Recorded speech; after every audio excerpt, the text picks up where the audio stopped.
Friends, it's an honor and pleasure to be joining you tonight from the steps of National City Christian Church. My name is Amy Butler. I am the interim senior minister here at National City, and we're just so delighted to be joining with the Poor People's Campaign and to be waiting out this election day with you. We're live here, as I said, from the steps of National City Christian Church in Washington, D.C., just 6 blocks from the White House, in the midst of this election season as we send out sounds for justice, prayers for a just democracy, and a commitment to count every vote for a safe and fair election this day. We're praying for that. You are joining tonight a more prophetic vote as we ring out bells and shine a light and pray prophecy together for a just democracy. We've received word that in North Charleston, South Carolina, where 22.8% of the population lives below the official poverty line, great polling practices are being reported.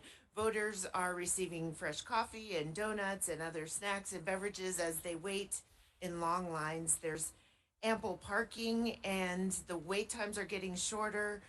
So we're grateful for that, and we're watching what's happening across the country tonight. It is my honor this evening to introduce Dr. Gabrielle Tayac, who will lead us in a prayer, followed by Father Frank Cloherty, retired clergy from the Archdiocese of Boston, who will offer us a reflection tonight. We'll conclude with the sound for justice from my colleague and friend, Reverend Stephen Baines, interim executive minister here at National City Christian Church in Washington, D.C. After that, we will have testimonies from Daniel Dixon from Shutdown, D.C., and from Tanya Watkinsel from Chicago, Illinois. Thank you, friends, for being with us on this election evening. We're so grateful you're here.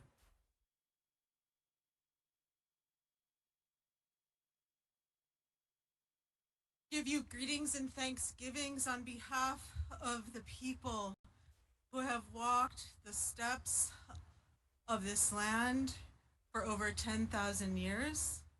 Through my father line, I'm a Piscataway Indian and a scholar. This is our homeland. We're in Piscataway land, a place that's known as where the waters blend. And underneath this asphalt and down under the wires and through the city streets is a much older truth, and a truth that we still walk upon. Some of us feel that this night has been a long time coming, that we've been waiting, that we have been waiting with our hearts pounding. And I'm here to tell you that this night has been in process for longer than you know. This day started at the beginning of time. This day started with the mother, the first mother, Mother Earth, the one who each of us breathes with as a cell, as an interconnected being. This day started the day a woman fell from the sky and she landed on the back of a turtle and she danced. And she shook the seeds from another world from her fingers, birthing a child on this earth for the first time. This day came over 1,000 years ago with the enlightenment of a woman named Gabrielle, who lived in a world ripped apart by war, cannibalism, and division. A woman who was transformed in the strife through a law that was given by a prophet known as the peacemaker, who brought democracy to this very landscape over 1,000 years ago. Gabrielle became known as the first clan mother, the first lineage holder, who along with her female inheritors selected and inaugurated 50 chiefs among an alliance of nations, the Haudenosaunee, the Iroquois Confederacy. For millennia now, these chiefs who are selected and can be impeached by the women still makes decisions on one of the oldest continuing forms of democracy through consensus. It is this law, the great law of peace, the Guyana Goa, that was taught to the men who became the founding fathers of these United States, through a man named Gonzatego in 1744, whose words were listened to by Benjamin Franklin. The symbol that you see of an eagle holding the arrows on your dollar bill encodes this imprint to this day. Franklin referenced the Haudenosaunee government at the Albany Plan of Union in 1754. And later, the suffragists again sought out the teachings of the Haudenosaunee women, seeing the equity and power of their indigenous sisters as what belongs within this very soil. This is the brilliance that makes us who we are as Americans, this ancient land and this Turtle Island. Democracy is indigenous. Democracy is sacred. Democracy belongs to Turtle Island, to the Americas. It is encoded and embedded in every step you take on this Earth Mother. What present-day Clan Mother Louise Bair calls mother-in-law, mother-law, the mother of law, the mother of nations, meaning that she has strength all over. And that is what we have, strength all over. So today and all days, we recall the right of all people.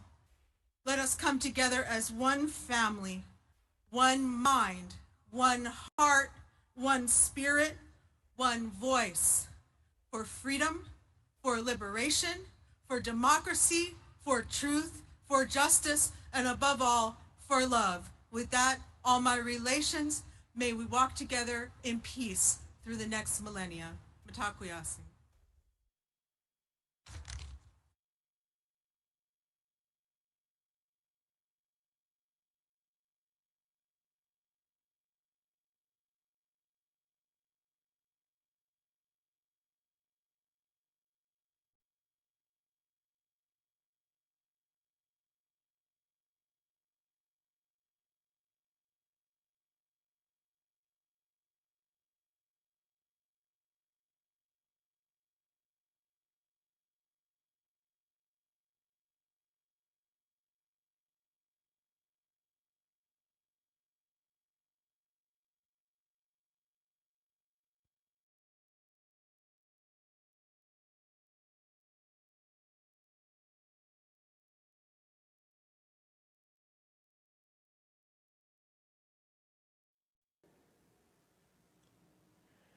Good evening.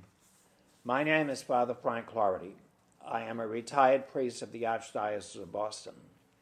I live at St. Mary of the Sacred Heart Parish in Lynn, Massachusetts. I help out in the parish, and with the parish, I am involved with the Essex County Community Organization, which is affiliated both with the Mass Community Action Network and our national affiliate, Faith in Action.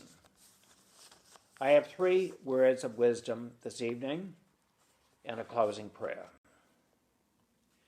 John Hume was a wonderful Irish statesman and worker for reconciliation in Northern Ireland. He died last August. He was one of my heroes.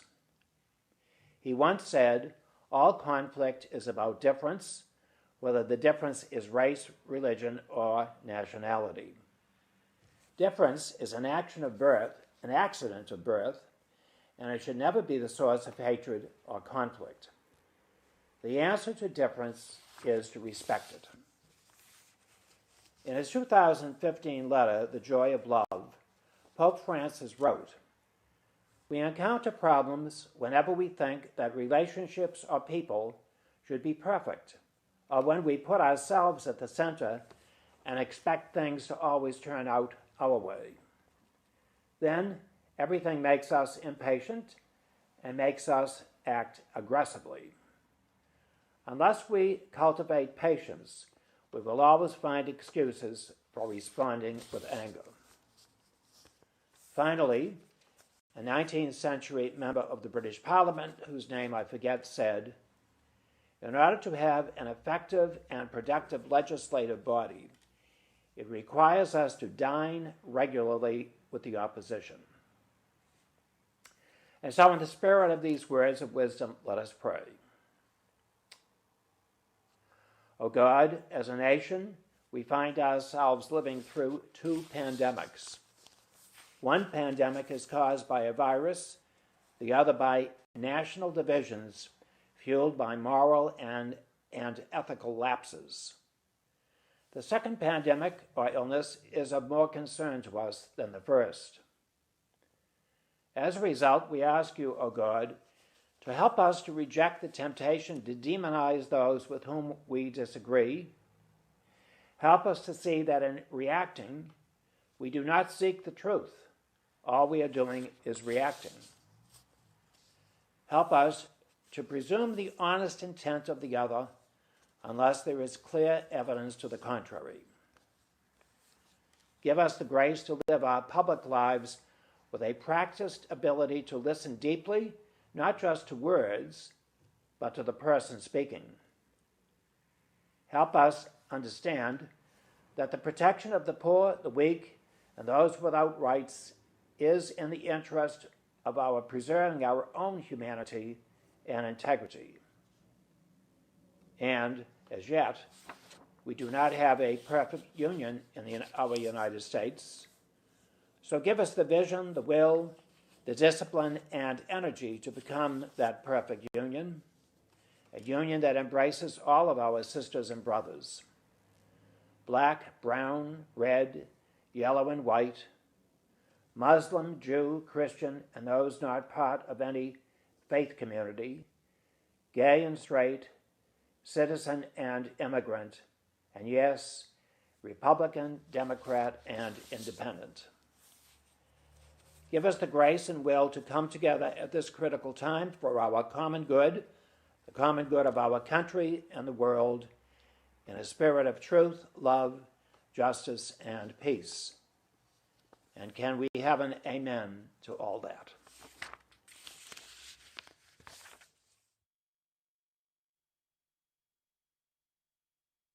This is our sound for justice.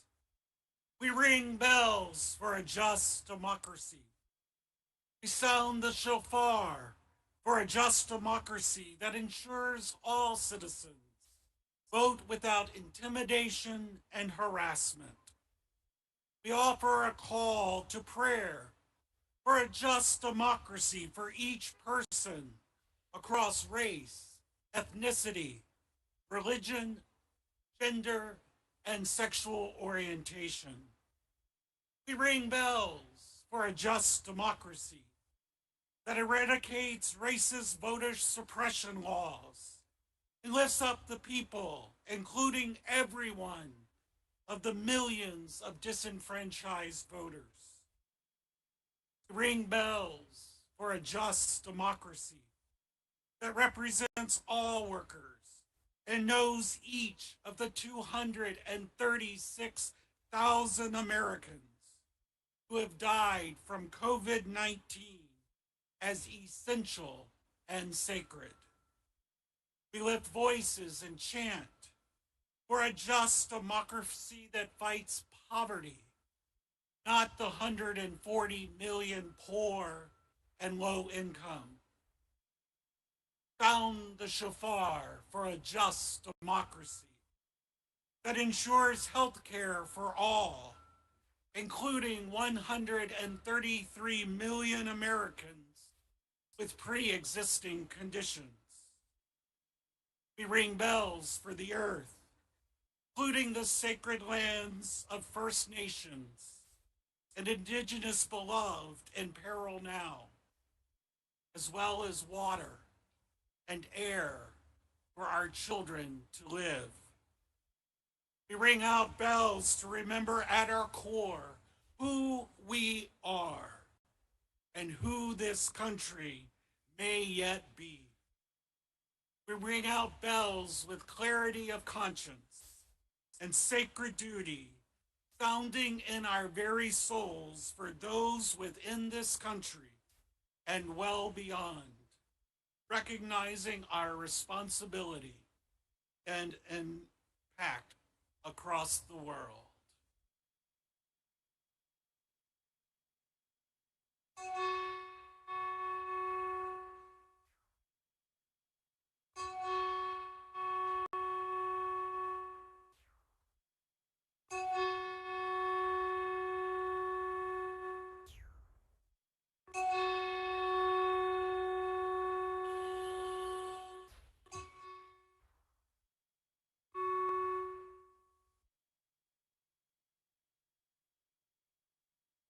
Amen. Ashe. Shalom.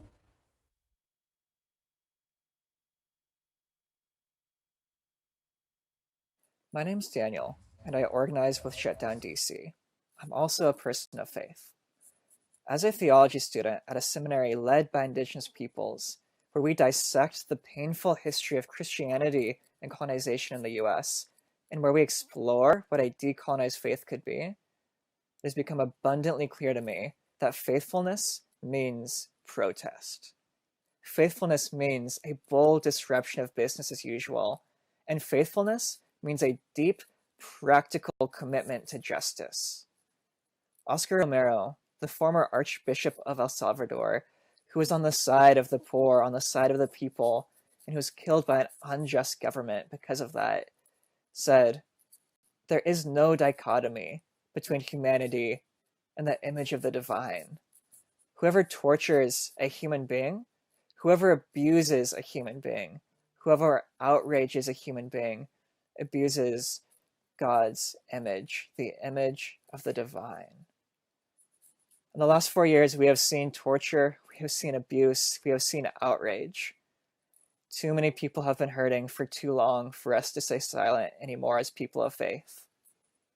That's why my faith is compelling me to take to the streets with Shutdown DC, to be like the midwives in Egypt who disobeyed Pharaoh, to be like the Hebrew prophets who challenged kings on behalf of the poor, to be like the early Christian church, where the oppressed and the marginalized found a home and a refuge from a violent empire, to be like the abolitionists who set enslaved people free and challenged unjust laws. There will be thousands of people in the streets crying out for justice, and faithfulness means walking alongside them, crying out with them, being one of them, until our nation is transformed. My name is Tanya Watkins, and I'm the Executive Director of Southsiders Organize for Unity and Liberation, also known as SOUL. SOUL is a faith-based, grassroots, power-building organization working at the intersections of racial and economic justice on the South Side and South suburbs of Chicago. At SOUL, we believe that it is our faith that calls us to action. I was raised Catholic, and my grandmother taught me that it was my responsibility as a Christian to protect people and stand up for what I know is right. Voting is how I stand up. Voting is how I demonstrate my love for my neighbors. My faith requires me to vote, to fight to build a world where no child goes hungry, no family lives without safe, sustainable housing, and so that people don't have to harm each other in order to survive. My faith requires me to vote, to fight to end mass incarceration and free the captives, because no person deserves to live in a cage. I vote as an act of resistance to interrupt systems of oppression that harm the most vulnerable residents in my community.